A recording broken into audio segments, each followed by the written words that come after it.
This is the 2-pack European travel plug adapter that I got on Amazon.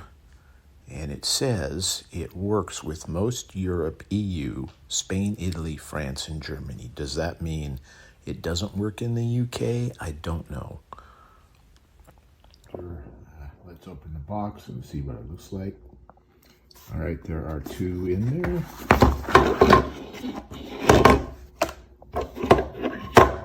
And as you can see, there's quite a bit of different places to plug into. Two USB ports. This is for US plug-ins. That's going to be, I guess it's going to be a USB-C. Let's see if they work with my chargers. Okay, this one is my iPhone, and that works.